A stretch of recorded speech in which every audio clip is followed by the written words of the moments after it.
Wesh les gars, c'est Rara, j'espère que vous allez bien, ça fait longtemps qu'on s'est pas vu. Il y en a certains, ils ont même cru que j'allais arrêter YouTube. C'est juste que parfois avec les cours c'est un peu tendu, mais vous inquiétez pas, je reste là. Il y a quelques mois j'avais fait une vidéo sur le Classico Barça Real, et il y en a plein qui m'ont demandé de faire sur le Classico PSG OM. Mais j'ai préféré attendre que le Classico se rapproche, tu vois, et vu que c'est dimanche, je me suis dit qu'on allait faire cette vidéo sur les 5 choses à savoir sur le Classico Paris-Marseille.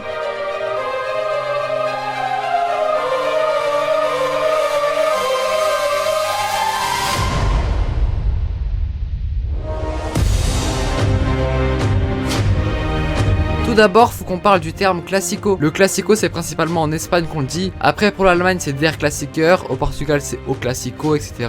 Et pour Paris-Marseille, de base, c'est le classique. Enfin bref, parenthèse fermée. On va parler de la rivalité Paris-Marseille. Déjà, on va présenter brièvement les clubs. L'Olympique de Marseille a été créé en 1899. Et à l'époque, il n'y avait pas le PSG. Parce qu'il a été créé bien après Marseille, en 70. Les seuls clubs parisiens qu'il y avait à l'époque, c'était le Racing Colombe, le Centre Athlétique de Paris, ou encore le Red Star qu'on connaît tous aujourd'hui. À l'époque, il n'y avait pas de rivalité entre ces clubs parisiens. Les rivalités que Marseille avait étaient Saint-Etienne dans les années 70 ou encore Bordeaux dans les années 80. Mais alors d'où vient la rivalité PSG-OM? C'est ce qu'on va voir tout de suite.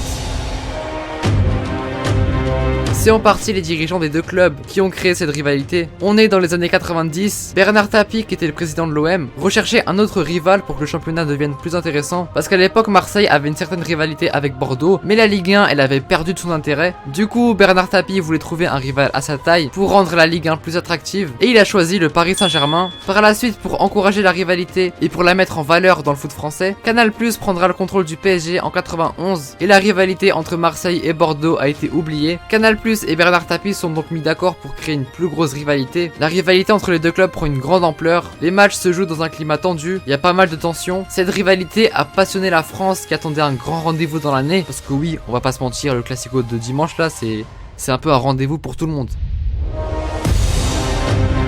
Le premier Classico s'est déroulé le 12 septembre 1971. Victoire 4-2 pour Marseille. Ça commençait à être chaud entre les deux clubs. On est en 92. Le Paris Saint-Germain reçoit l'Olympique de Marseille. L'entraîneur parisien s'était exprimé avant le match en disant « On va leur marcher dessus ». Après avoir entendu ces déclarations, Bernard Tapie a motivé les joueurs pour le match pour tout donner. C'était une vraie boucherie. Il y a eu plus de 50 fautes sifflées. Au final, l'OM s'est imposé au Parc des Princes sur un score de 1-0. Concernant le meilleur buteur de l'OM durant un Classico, il s'agit de Hervé Flores avec 5 buts marqués. Et pour le PSG, je pense que vous savez de qui il s'agit, Ibrahimovic avec 11 buts marqués.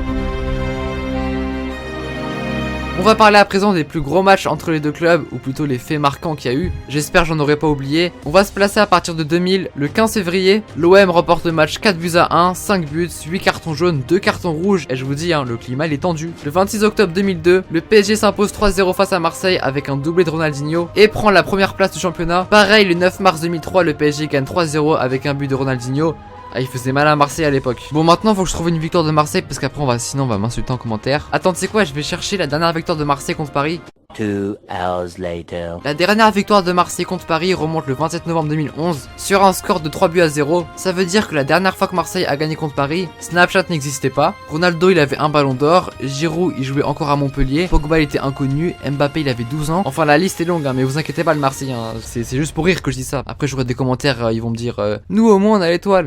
Ensuite, le Classico du 5 avril 2015, victoire 3-2 de Paris. On se souvient du but de Matuidi, magnifique. Le dernier Classico remonte au 26 février 2017, victoire 5-1 du PSG. Les amis, on a perdu le Classico.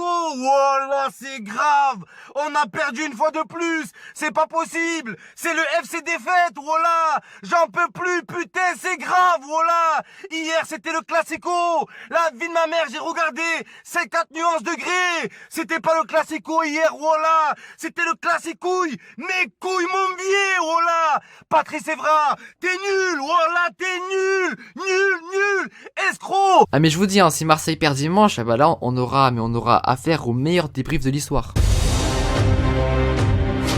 On va finir cette vidéo par les statistiques du Classico ou du classique comme tu veux. 39 victoires pour le PSG contre 33 pour Marseille, 124 buts inscrits pour le PSG contre 113 pour Marseille, 19 matchs nuls au total. On attend de voir ce que ça donnera dimanche, mais en tout cas on est tous impatients. Et donc voilà, la vidéo est terminée, j'espère qu'elle vous aura plu et que t'as pu peut-être apprendre des choses. Mets ton like pour le retour des vidéos, ça fait toujours plaisir. Il y aura des vidéos prochainement, vous savez ce qu'il vous reste à faire, like, commente, partage, tu connais. Et surtout avant de partir, tu me dis ton pronostic pour OM PSG, et celui ou celle qui aura le bon pronostic, il aura un cadeau. Je sais pas quel cadeau, mais t'inquiète, il y aura un truc. Mais faut liker alors. Allez, tchuss.